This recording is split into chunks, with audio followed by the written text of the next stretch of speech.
the flag of the United States of America and to the republic for which it stands, one nation, under God, indivisible, with liberty and justice for all.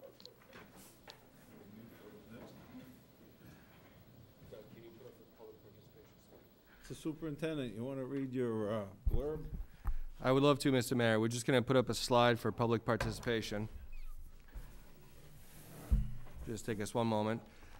School committee is holding this meeting virtually with members attending in person and/or remotely. No public attendance will be permitted.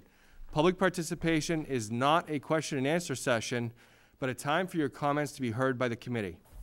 To listen to the meeting at the above date and time, you may do so by tuning into WMCT-TV, Comcast Channel 8, or Verizon Channel 34. I have also been told that there is a live streaming on WMCT-TV on the internet, so that is another option as well for people. For the public hearing portion of this meeting, members of the public may provide comment by dialing 774-243-0611 and then enter the conference ID 963-823-314#. When you enter in that conference ID, just know that you will be placed in the lobby for waiting for our public comment phase of the meeting, and we will pull you out of the lobby during the public comment phase of the meeting. Again, that number is 774-243-0611, and the conference ID is 963-823-314#. And again, if for any public participation, you can also submit comments directly to me before the meeting at my email, superintendent@mps-edu.org.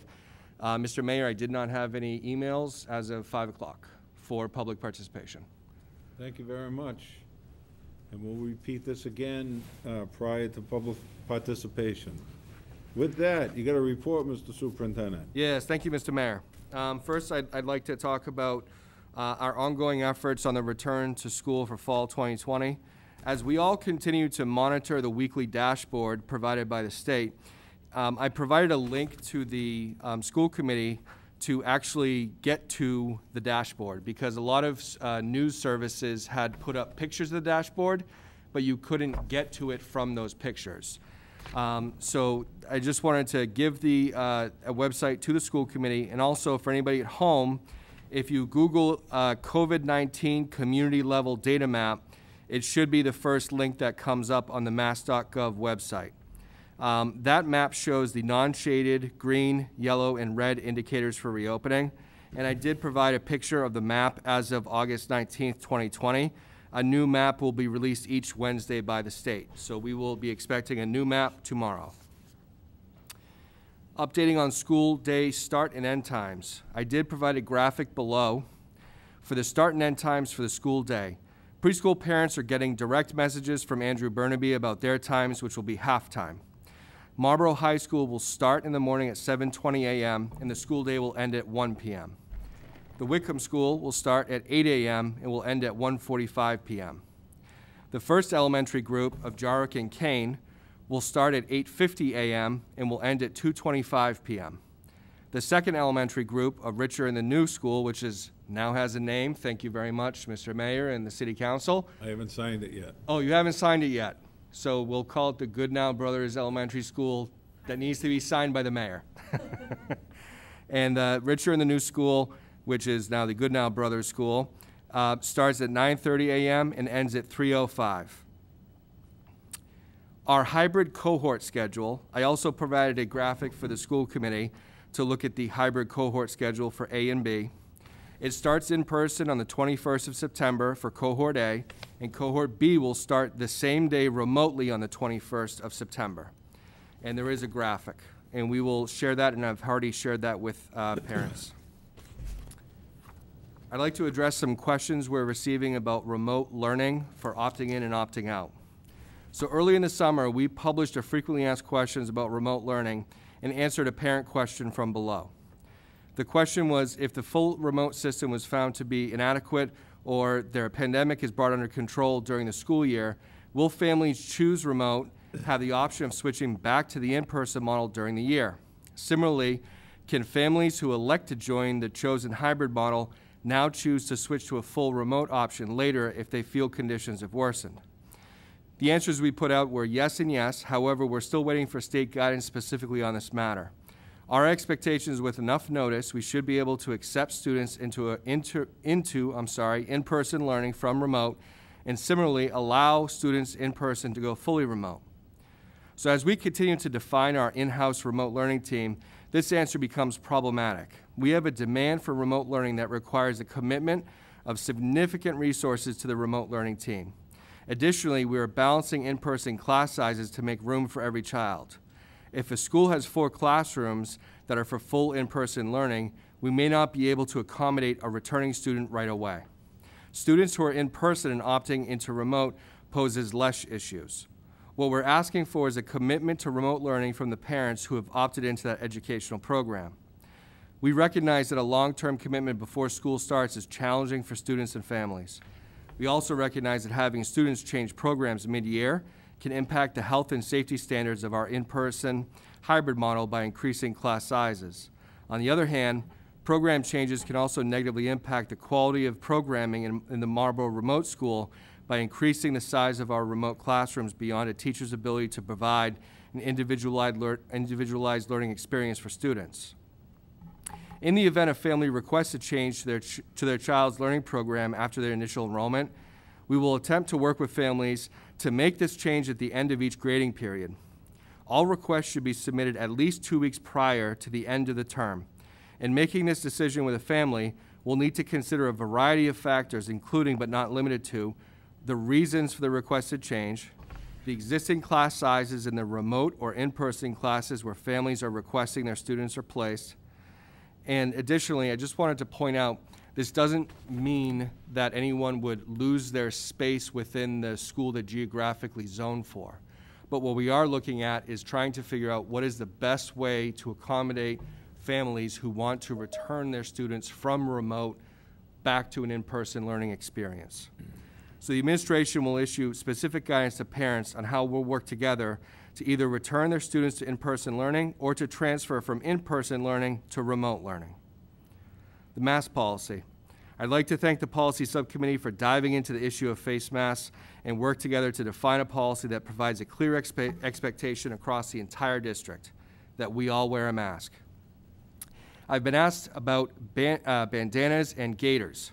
I do not, and my administration does not, consider these to be masks or provide the same level of protection to students and staff for the school environment inside our buildings. Gaiters are popular for athletics and outdoor events. We don't have an issue with them for outdoor events. The district has gone to great lengths to purchase masks for every student, every staff member, and we do expect compliance with this policy in our schools should it pass. Our collective responsibility.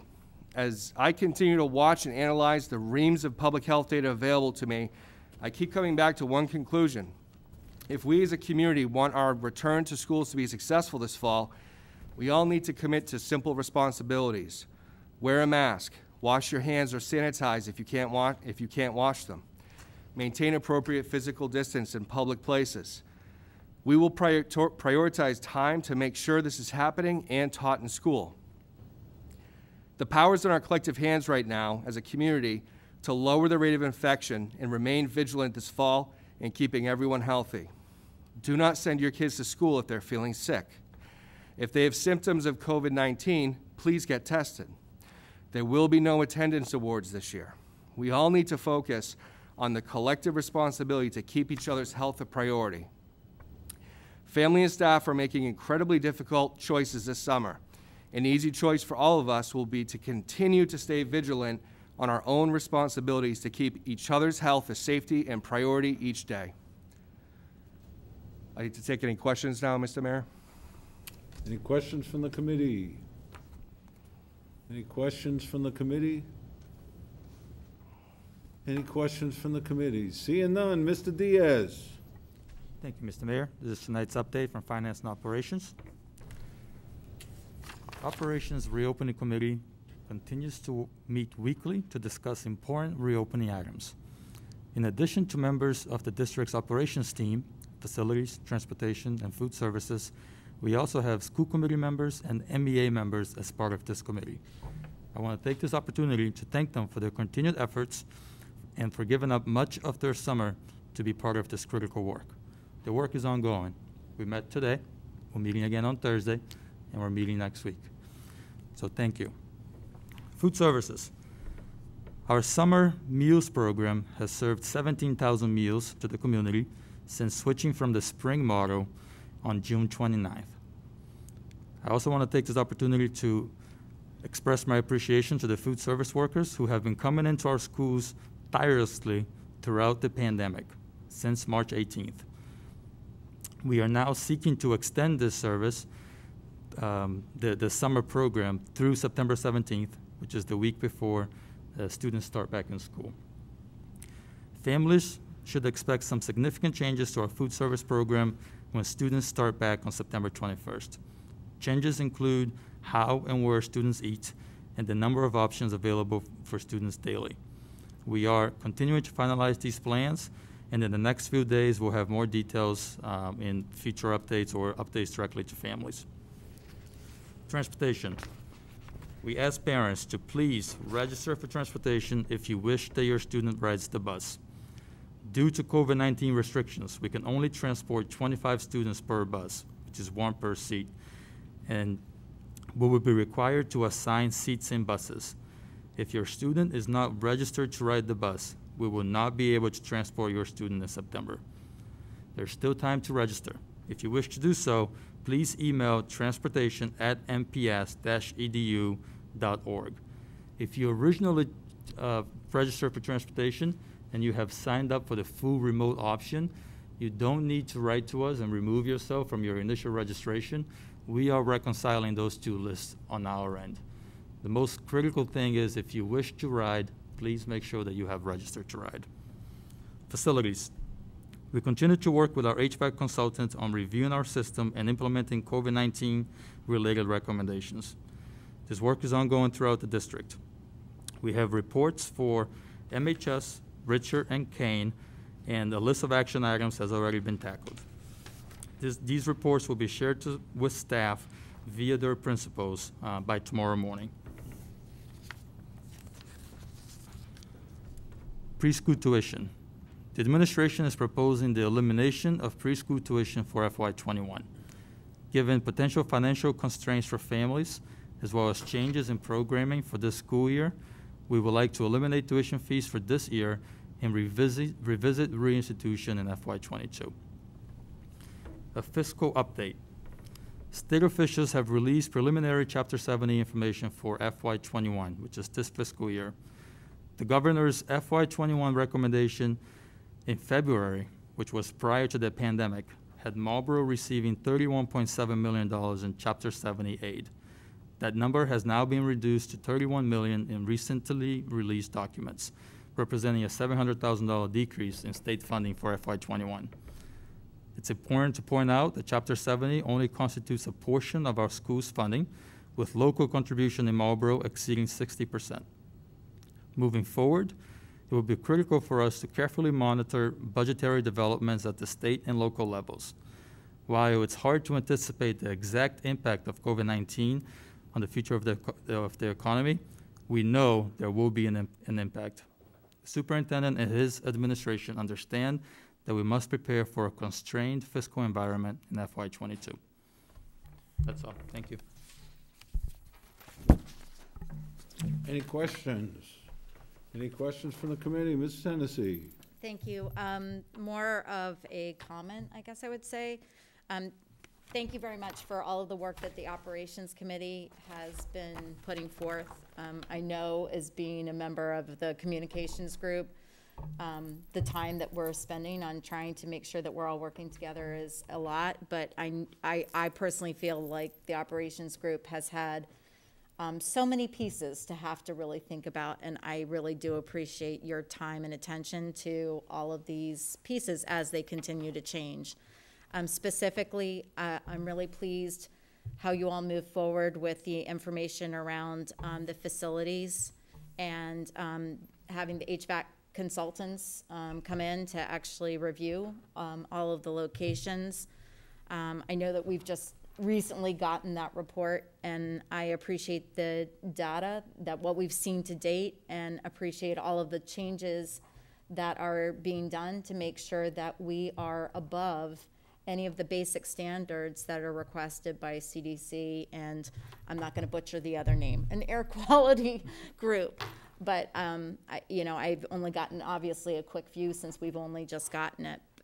But I'm really pleased, and I applaud the district for doing what I would expect that we would do, and worrying about making sure that we're making safe choices. So thank you again.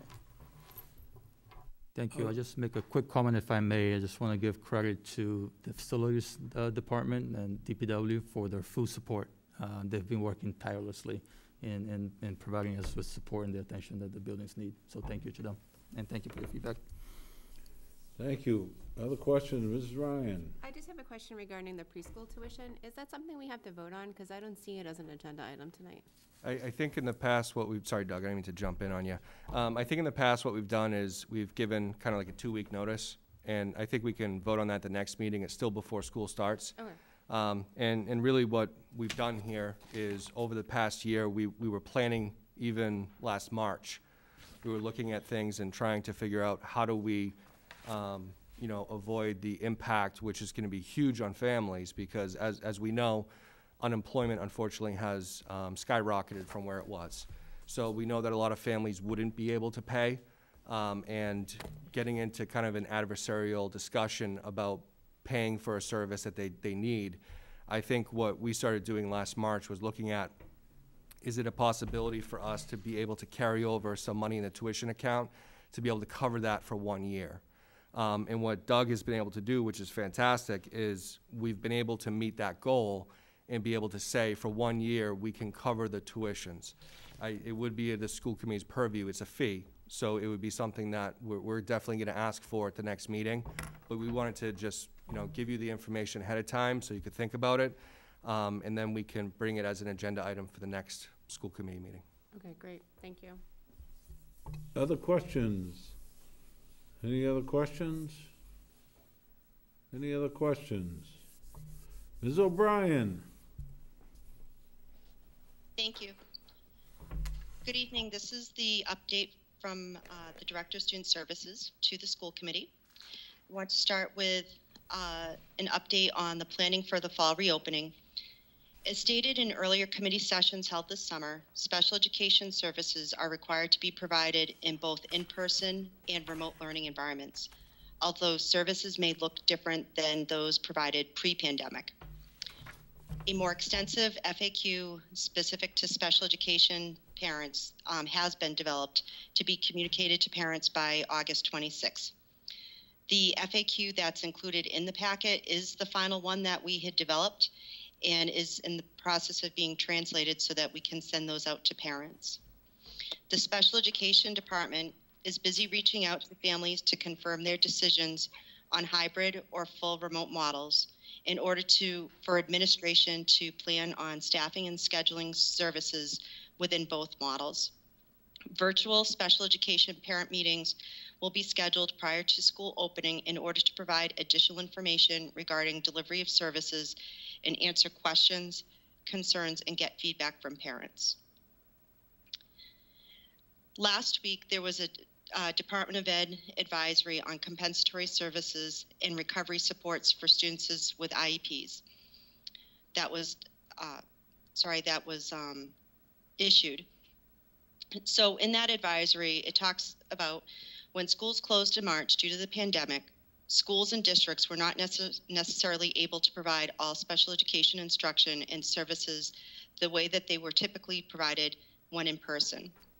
DESE had released the advisory on August 17th with guidance and actions that districts will need to take in the upcoming months to determine if there are special education students who should receive general education recovery supports, compensatory services, or potentially additional IEP services as a result of the closure. We know that most students are not are not now where they would be. Pardon me. Sorry. We know that most students are not now where they should be educationally if schools had not closed. When schools reopens, we'll need to assess student skills and determine what types of additional supports may be needed to close those gaps that were created during school closure this spring. The term general education recovery support is being used by many and it's included in the advisory regarding this additional layer of intervention that most likely is needed. Since we're still in the midst of the pandemic, much of these supports most likely will not be able to be implemented until we're fully back in school.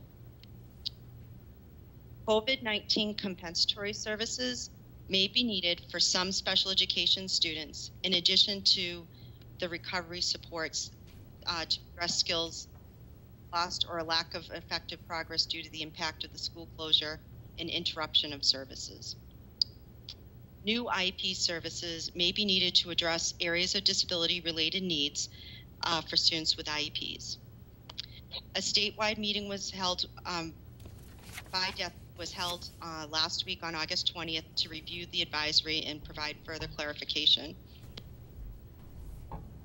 In that meeting, it was discussed that districts will have through till December 15th to schedule meetings or have communication with parents of high-risk students to determine if compensatory services are required.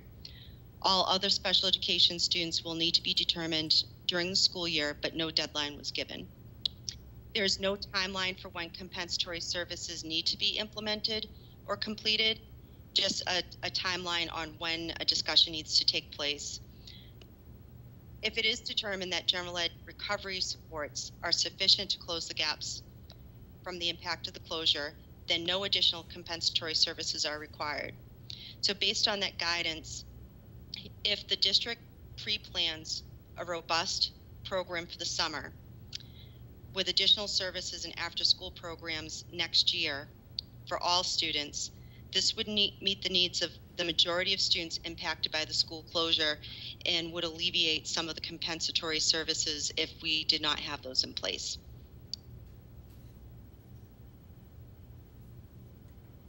That's the conclusion of my report. Thank you. Thank you. Questions from the committee? Any questions from the committee? Questions from the committee? Seeing none. Mrs. Murphy. Thank you. Attached to my report is the summer mini course catalog. Mini courses were offered from June 23rd to August 25th. There were approximately 250 registrations for these courses. In reviewing enrollment, about 150 different educators attended the technology-based courses. Many of these educators attended multiple offerings, and we increased enrollment in them probably 5 times for each of the courses. So they were very, very well attended. Fall reopening, remote learning planning. Over the last 10 days, each Marlborough school has been reaching out to families that have registered for the 100% remote learning option. Each school is trying to verify registrations in order to confirm both hybrid and 100% remote classroom enrollment and assignments of classroom teachers. As was discussed at the last school committee meeting, our priority is to provide each 100% remote student with a Marlborough teacher. As of August 18th, we are estimating there will be 17 remote classrooms in grades K through 5, 6 dedicated content teachers in grades 6 through 8, or a team and a half, and each high school content will have at least 1 dedicated remote teacher. In reviewing enrollment for both in-person and remote instruction, as of August 18th, at the elementary level, there will be a maximum of 3 remote classes at each grade level. Students from all K-4, K through 5 schools will be placed together in each remote classroom. Remote classroom teachers will be connected to more than 1 K through 5 school. This allows remote students to continue to be connected to their home school in the 100% remote model. Specialists for these classrooms, as well as support personnel, could be staffed from any of the K through 5 buildings for these classes. In-person classrooms in the hybrid model will maintain a class size of 14 students or less. As of August 18th, all hybrid in-person classrooms had 13 or less students. Once classroom teacher assignments are finalized, schools will be contacting families with information regarding their students' teachers and schedules. Additionally, teachers K through 12 in all models will be reaching out to students and families prior to the first day of school. Teachers will schedule time for students and families to receive technology and materials as needed for the first day of school. This will be in the teachers' schedules when they report to school. Thank you. Questions from the committee? Any questions from the committee? Ms. Hennessy? Thank you, Mary. I appreciate the information. And again, I guess it's a moving process. So I recognize that we're probably all going to have continuous questions that will come up with much of what you're doing. Just one thing that has hit me recently, and I think you may have just hit upon it, was students and families will be contacted prior to the first school day so that the folks that are involved in hybrid situations, per the graphic that we were shown, like say B, if you will, the B grouping cohort, would have their materials prepared and ready to go. Is this going to be synchronous learning, asynchronous learning? Is that still being worked on? Is that going to change each level? Because I think that that's a discussion point that's really, you know, a lot of parents are wondering about, and I know myself as a parent I'm wondering about. And I recognize that might not be a finite answer at the moment, but I'm curious. So the model, so you're referring to the hybrid model and not the 100% remote model? Yes, I am. Am I correct? Yes. So in the hybrid model, one of the priorities that we've had is that during the week that the students are at home, that their classroom teachers have a dedicated time in their schedule to be able to move the learning forward. So at times that's going to be a mini lesson. It's going to be clarifying questions. It's going to be setting up the learning expectations for the next day. It is not a webcam and presenting what has happened all through the day. And it's different depending on the level. At the high school, most of the classrooms during the remote time some of them, the electives takes place. So those would be synchronous classes. But it would not be all day long at any level at all for the hybrid model.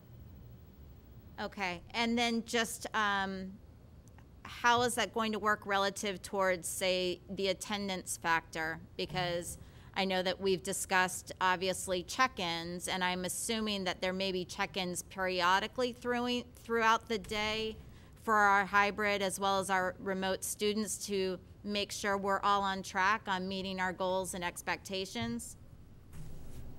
So yes, at the K through 8, classroom teacher is responsible and has already been designated on who would be the person taking the daily attendance. And it would be daily attendance, not period attendance at that level. At the high school, we've been discussing for the last 2 weeks, and I don't know that we've settled on if it would continue to be a period attendance in some shape or form, or if there would be a targeted content or teacher every day at home, but there will be attendance taking every day. I just don't know if it's going to be period attendance. Okay, and thank you. I appreciate that that might still be flexible. I guess I would say that that is something that for me, I feel like that's a concern, that we would need to make sure that the attendance is incredibly valued, because I think that also represents the participation staying actively involved and not necessarily just creating your own time schedule at home. I think we can all attest to needing to follow a schedule often helps to promote being able to actually complete activity within structure. So, you know, not to tell you on the how, but I will tell you that to me, the attendance is pretty critical, especially if we're not going to be doing synchronous teaching. So I guess it's hand in hand as we move forward, but thank you.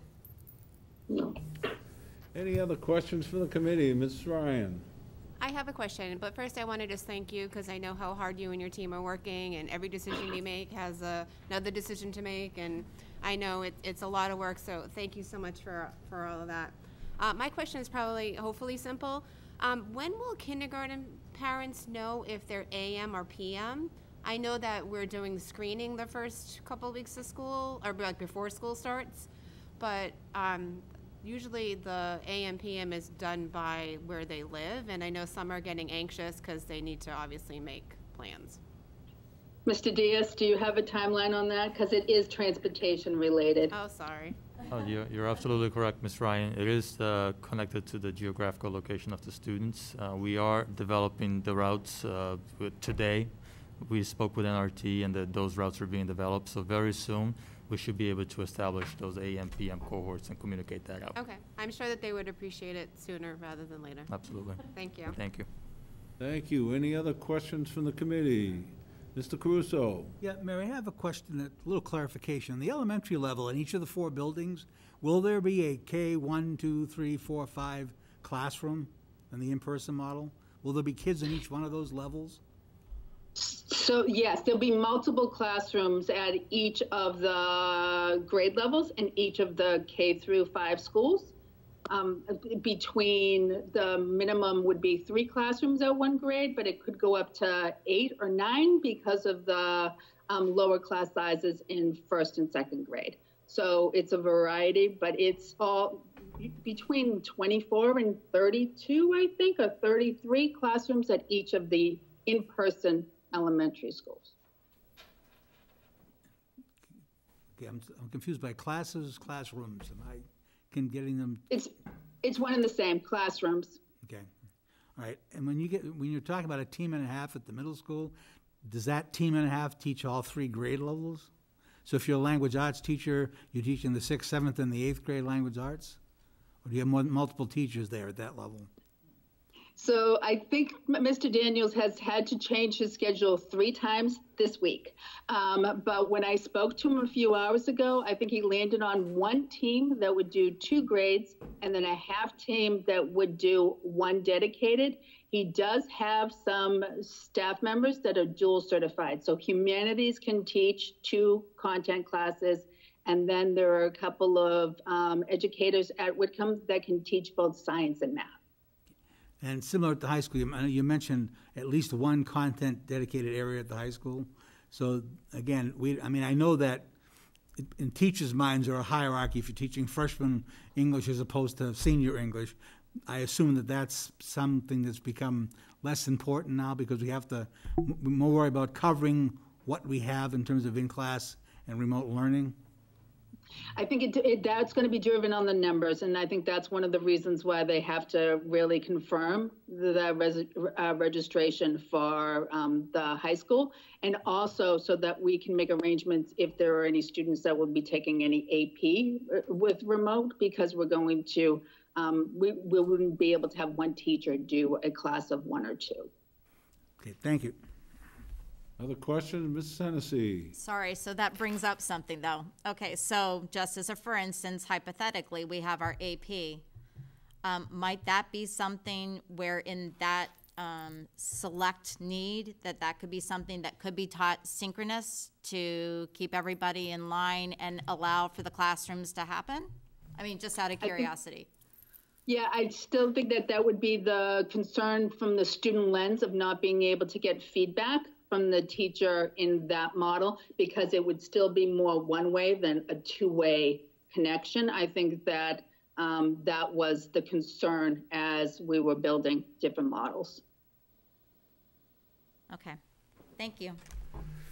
Any other questions from the committee? Any questions from the committee? Questions from the committee? Mr. Chair? Hello? Hello? Hi. So that brings a question to me, because I know there was some talk about utilizing one of the state options for remote learning or virtual high school, particularly for some of those AP classes. So is that something we're still considering? More so, I think, on virtual high school. I did attend the webinars and the information center sessions on those other options. And I think that some of the options we've been using, and we do have Edgenuity as another option, but I think that, that Mr. Riley was pleased with the virtual high school options. And I think that was the direction he would want to look at first. We do have other options if that doesn't work for content. But we would consider something else, yes. So with virtual high school, we already pay for that. So yes. That would not be an added expense. Right. Yes, we have seats. And he was reserving a few until we knew the schedule to make sure that he had the options for the students. Great. Thank you. Any other questions from the committee? Any other questions? Any other questions? Seeing none, acceptance of the minutes of, if there's no objection, I'd like to take them all together. You can do that. Acceptance of the minutes of July. I don't know when they hear me. Acceptance of the minutes of July 14th, 2020, the minutes of July 28th, 2020, and the minutes of August 11th, 2020. Motion to accept. Motion made and seconded to approve, and with that, I'll do a roll call vote. Mr. Gary is absent. Mrs. Hennessy. Yes. Mrs. Ryan. Yes. Mrs. Bowden-Hedger. Yes. Mrs. Matthews. Yes. Mr. Caruso. Yes. The chair votes yes. They are approved. Okay, public participation.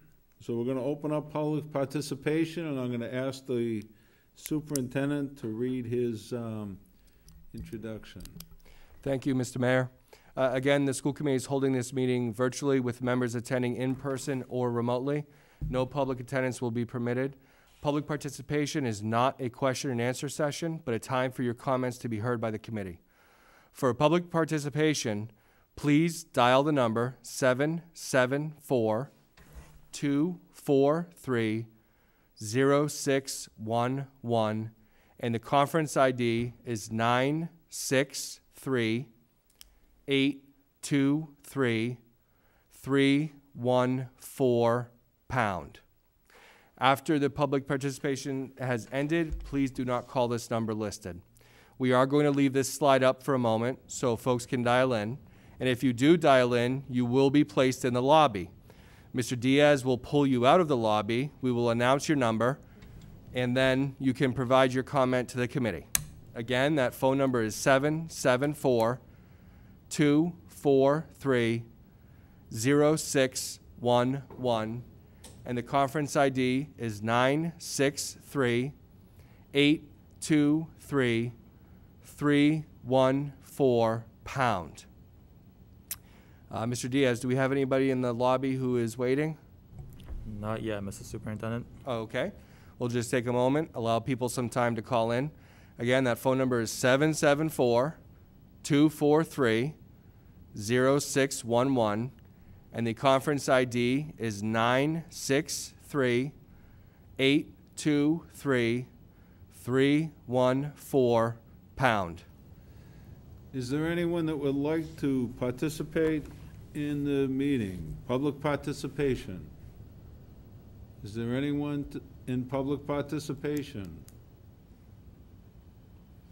Is there anyone calling in for public participation? Mr. Diaz? Oh, thank you very much. Okay. Good? Nobody's in the lobby? Okay. Okay, thank you very much. Action items. Policies for first read, but if I remember correctly, the chair wanted to suspend the rules and act on all of these tonight? Yes, I was going to ask for a suspension of the rules. Again, just for clarity, that we have a lot of policies that need to be adopted due to the pandemic situation. So I'd appreciate you all allowing for these to be moved forward for a vote. Motion made and seconded to suspend the rules, to take up all the policies. That. Okay, so forget that. Go backwards. Mr. Mayor, there is one number that just called in right now. Please state your name and address for the record. Now we have two numbers. May I give some instructions, Mr. Superintendent? Yeah, would you mind just letting them know that they do have to state their name and address for the record? Thank you. The phone number ending with 1965, if you could please press *6 on your phone and state your name and address for the record. Dorena Griffin, 84 Kings Grant Road. Thank you. And your comment for the committee, please. Yes, I guess I just wanted to express a concern about whether there are going to be any specialties throughout the school district. My daughter participates in the Wilson group, and I found it to be an extremely helpful program for her. And I just wanted to emphasize how important it's been, how helpful it's been for her. And I have a concern if those types of programs are difficult. I imagine they're going to be difficult to maintain in a virtual setting, but I just wanted to express that. Thank you so much for that comment. Thank you. Thank you very much. And you had one more? We're going to accept in from the lobby phone number ending 9565. If you could please state your name and address for the record.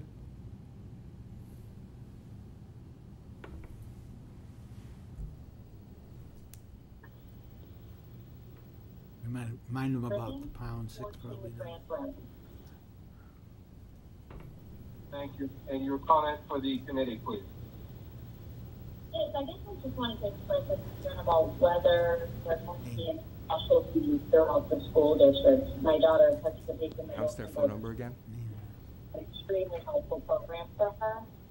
Phone number ending 9565. If you could please press *6 to unmute yourself and state your name and address for the record.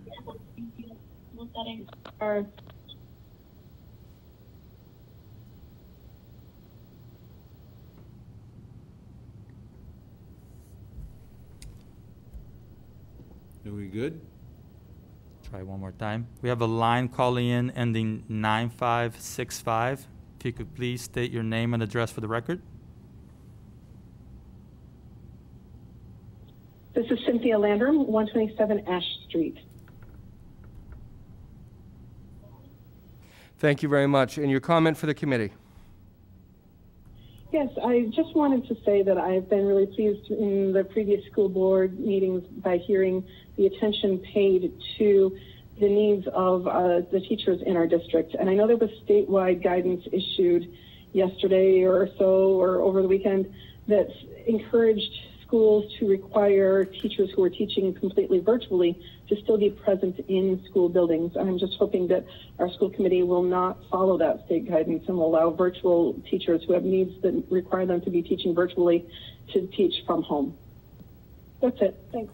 Thank you, Cynthia, for your comment. All right, there was a motion made and seconded to suspend the rules to take up the policies. On that suspension, I'm going to take a roll call vote. Mr. Gary is absent. Ms. Tennessee. Yes. Ms. Ryan. Yes. Ms. Bowden-Henninger. Yes. Mrs. Matthews. Yes. Mr. Caruso. Yes. The chair votes yes. We are suspending the rules. First policy, 7.2, school calendar. So thank you very much. I appreciate you all allowing for this suspension. As you will see, we have made a few minor tweaks to this policy.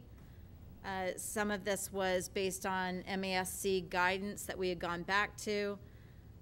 And that's really where we are at this point. Motion? So I'd like to make a motion to approve policy number 7.200, school year, school calendar. Motion made and seconded to approve policy number 7.200, school calendar. Mrs. Hennessy? We have a, Oh, sorry. question, Mrs. Matthews? Just take the word graduation off the top there. Randomly sitting, floating above. Oh, yeah. Oh, sorry. Sort of like graduation was this year. Yeah, Floating. I don't know why that's there. Okay. It's following from page 1. Yeah, obviously. I think if we just indent from on page 1, if the seniors part is just indented a little bit, I think Yeah. it'll go back. Yeah, I can clean that up and make that happen. Motion So, to approve as amended. Mrs. Hennessy? yes. Mrs. Ryan? Yes. Mrs. Bowden Henninger? Yes. Mrs. Matthews? Yes. Mr. Caruso? Yes. And the chair votes yes, it is approved. Policy 8.031, non-resident students. Thank you very much. So before you is a non-resident students policy 8.031. So we've made a few minor changes, and the reason that we were looking at adopting this policy was mostly to help our staff, that if we had seats available and it worked better to help and support our staff, we could consider having their children attend the Marlborough Public Schools. So that was something that we in our policy subcommittee really felt that we wanted to do whatever we could to support our staff, and if this was one way, we wanted to do that. So thank you very much. I'd like to make a motion to move forward with the approval of policy number 8.031, non-resident students policy. Motion made and seconded to approve policy number 8.031, non-resident students. Any discussion? Seeing none, Mrs. Hennessy? Yes. Mrs. Ryan? Yes. Mrs. Bowden Henninger? Yes. Mrs. Matthews? Yes. Mr. Caruso? Yes. The chair votes yes, it is approved. Policy 8.080, student assignment. Before we go on, can I ask a question? It's kind of a, in one policy, the one above, and again, it's really, we call, our heading is school year, school calendar, boom. This one we just did, it says non-resident students policy. What's our policy, including the word policy, in the heading of our policies? Because it's different, I noticed that. Sometimes we do and sometimes we don't. It's not supposed to be there. I honestly, I don't think there's a policy on that necessarily. I Facetious. think that would be more in the word policing, meaning Mrs. Matthews. So I would say that we've tried to be consistent as much as possible, but as you know, there are a lot of policies that have not been reviewed for years, so we've been kind of barreling through as much as possible to correct things. So I'm open to either having it or not having it. I'm just, you know, it doesn't affect me as much as if, you know, I'm trying to do consistently. So I think we have not had it on there a lot, but I think it's probably like a good 50-50 to be truthful. I think I agree with you. I don't think we've ever asked that question. No. So, Motion. as is. So the next one up would be, I'm sorry, I went back to that other. The next one was policy 8.080, student assignment to schools policy. This was one that we actually did not have in place.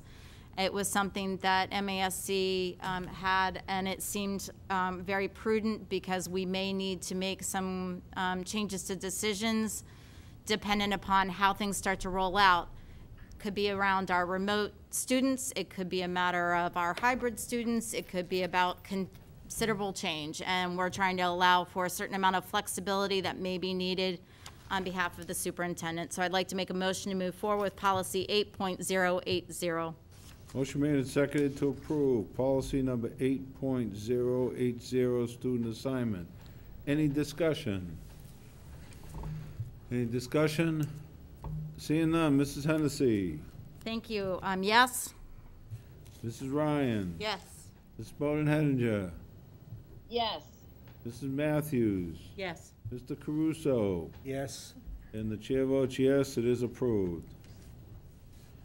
Policy 8.100, attendance. Thank you very much. So before you, you have the attendance policy. Again, we made a few changes here. Not really much substance. One area, though, that we did want to cross out, which seemed to really not fit, was relative to the 95 percentile attendance for the 171 school days, blah, blah, blah, because we've already changed school days. And while attendance is incredibly critical, we also wanted to recognize that there are going to be some issues that will happen over time, technology issues. We've all experienced it. Zoom experienced it yesterday on, closeouts. So that's what we'd like to do, is move forward with this. I'd like to make a motion for approval of 8.100. Motion made and seconded to approve policy 8.100, attendance. Any discussion? Any discussion? Seeing none, Mrs. Hennessy. Thank you. Yes? Mrs. Ryan. Yes. Mrs. Bowden-Hettinger. Yes. Mrs. Matthews. Yes. Mr. Caruso. Yes. The chair votes yes, it is approved. Policy 8.500, face mask, face coverings. Thank you. So I'd like to make a motion to move forward with the face mask policy. And please note that actually I know where I have face masks, face coverings up above. Please note that we will just be calling this face mask, period. The coverings, and that's my error, needs to be removed. Specifically, when we've had our discussions, which I think the superintendent intimated during his, rundown of the superintendent's report, we feel that it's incredibly important to try to have it be consistent within the school day, that it will be a face mask that will allow us to hopefully be at the safest level possible based upon the data that's been provided. So this is a brand new policy, as you would expect. And yes, Superintendent, through the chair, it looks like you have a comment. I just want to point out to everybody watching or anybody listening that what this policy clearly articulates is that face masks are required, and there is an expectation that all students are wearing face masks. I can't say it any clearer than that, so that way everyone can understand that. I know the department came out with information over the summer that they recommend it for certain grades. What we are saying through this policy is that we are requiring face masks. And if I can echo before we would go further, I do want to say that we had a lot of discussion, specifically had conversations around some of our summer programs with some of our special education students. Did they have their challenges? Were they able to do this? Some of our younger students, and they all were. Did it take time to work through that challenge and it's something new? Yes, because just like it's been something new and different for us, it's something new and different for all of us, and everybody's adapted. So the less of a big deal we make it, the easier it's going to be. So thank you. I'd like to move forward. Motion made, seconded to approve policy 8.500, face masks. Any further discussion? Seeing none. May I make a statement just to add on to what you just said? Yep. I think that families, students should start practicing on wearing the masks now, because wearing it through a full school day is going to be a challenge, but they can learn this. And if we all can start practicing now, parents can have their kids wear them for a couple of hours while they're at home to get ready for the school situation. It's going to make it a lot easier on everybody once they get into school. Mm-hmm. Thank you. Thank you. Any further discussion? Seeing none, Mrs. Hennessy. Yes. Mrs. Ryan. Yes. Mrs. Bowden-Henninger. Yes. Mrs. Matthews. Yes. Mr. Caruso. Yes. And the chair votes yes, it is approved. Policy number 9.100, visitors in schools. Thank you very much. So I'd like to make a motion to approve policy 9.100, visitors to the schools policy. So as I'm sure you can surmise, it is not something where we are looking to intentionally keep anyone out of our schools, but we are trying to make them as safe as possible. And in doing so, by just changing some of the wording here, it helps to allow us a little bit more of safety. Specifically, if there are needs, we will make that happen as the administration, building administration sees fit. But there are plenty of opportunities where meetings and such can take place, where they could be outside on a picnic table, socially distanced with masks on, or through Teams meetings or Zoom meetings. So we all need to do our best in adopting, and this policy is one of those things to allow us to do that. So thank you. I'd like to make a motion to approve. Motion made and seconded to approve. Any further discussion? Seeing none, Mrs. Hennessy. Yes. Mrs. Ryan. Yes. Mrs. Bowden-Henninger. Yes. Mrs. Matthews. Yes. Mr. Caruso. Yes. And the chair votes yes, it is approved. Acceptance of donations and gifts. Life Touch Photo, Whitcomb School, $115.97. Motion to accept. Motion made and seconded to approve. Any discussion? Seeing none. Mrs. Hennessy. Yes. Mrs. Ryan. Yes. Mrs. Bowden-Henninger. Yes. Mrs. Matthews. Yes. Mr. Caruso. Yes. The chair votes yes, it is accepted. First Church Congregational, all schools, $2,520. Motion to approve. Motion made and seconded to approve. Any discussion? Seeing none. Mrs. Hennessy. Yes. Mrs. Ryan. Yes. Mrs. Bowden-Henninger. Yes. Mrs. Matthews. Yes. Mr. Caruso. Yes. The chair votes yes, it is approved. Reports to subcommittees. Ms. Hennessy. Shocker. So the policies are, since he dubbed it, I love it. I'll just take it. So we have been meeting fast and furious to try and update a lot of different policies.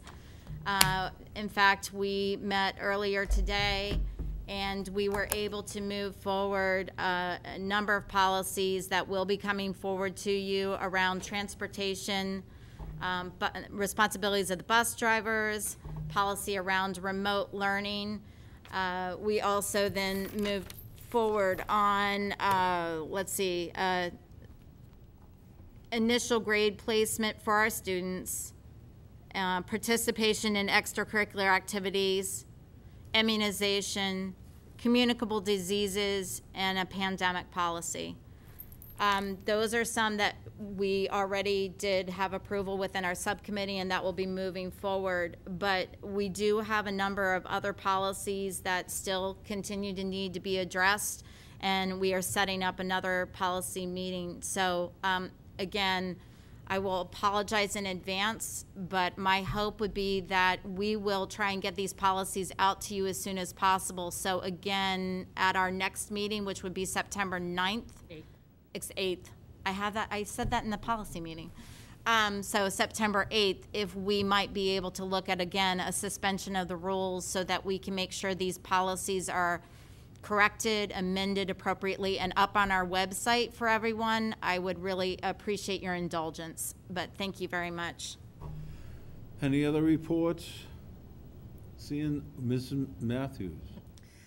I just want to thank the members of the MEA as well as the other units that have been working with us to try and come up with the best solutions for opening school for everyone. We're continuing to have conversations, and thank you to those who reported this week and will be reporting next week. and we will continue to work towards the common goal of educating in the safest way possible. Thank you.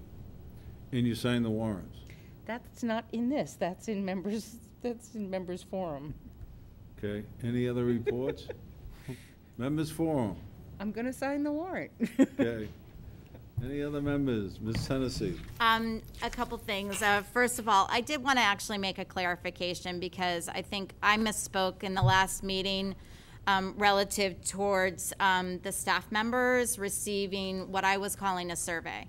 And I think it was just kind of, I guess, a different word choice, shall I say.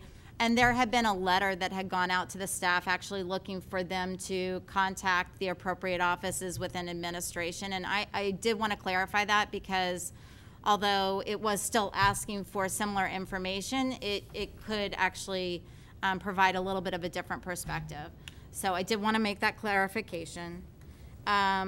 Again, I wanted to actually thank the superintendent for the opportunities of many of these working groups that we are a part of on trying to help to work through and collaborate on decision-making for the needs of our district.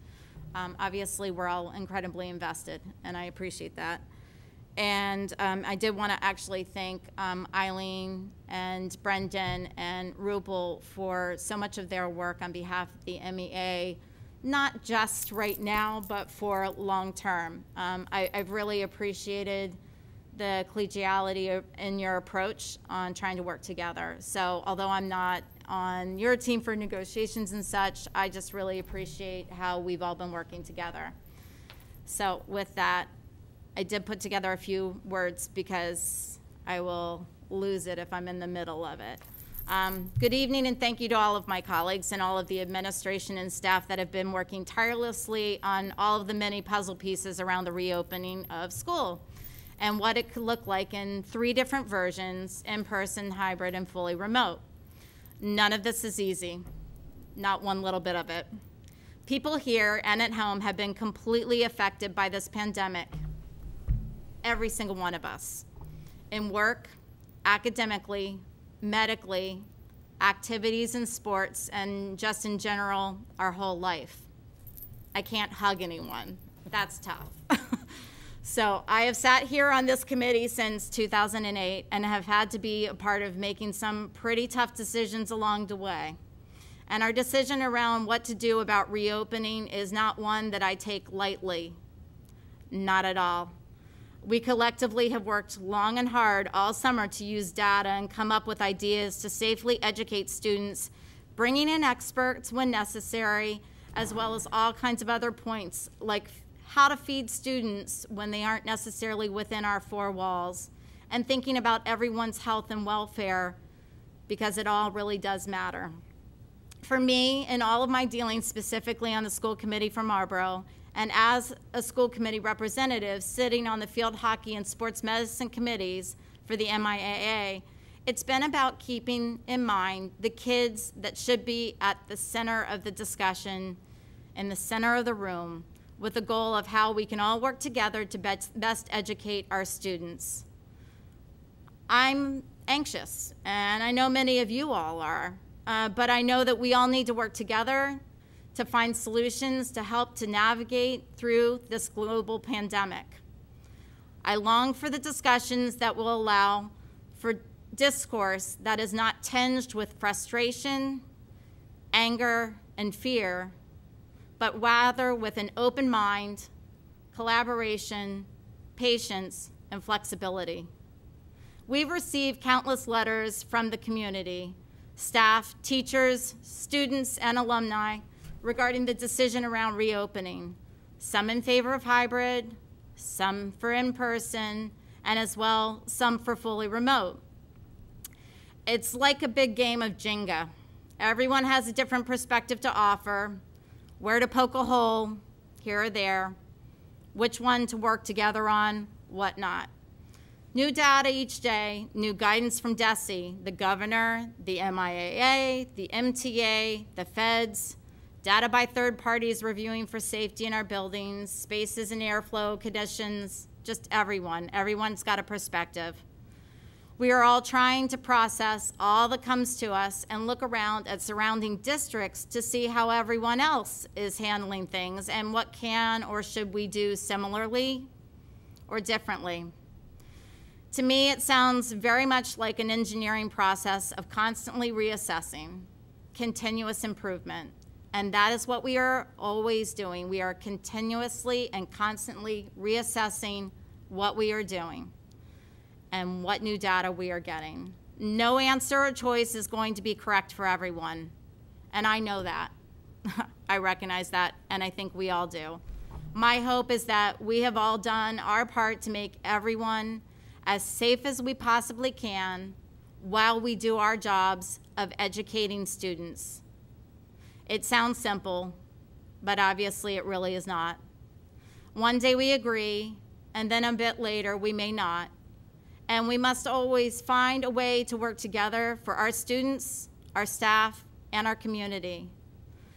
I'm really proud of the way that so many people are taking an interest in our schools. So I would ask, let's just make sure that we're all working through this to find solutions together, to be patient, to have faith, and to be flexible throughout this whole process, so we can all do what really is our collective role, educating students.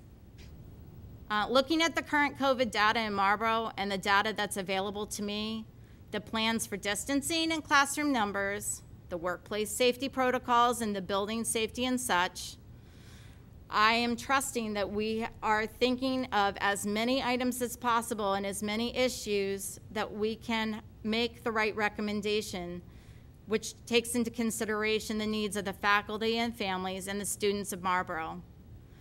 So while where we are today, we're looking at a hybrid model for most of our students unless they have chosen as a family to go remote. That's where we are today.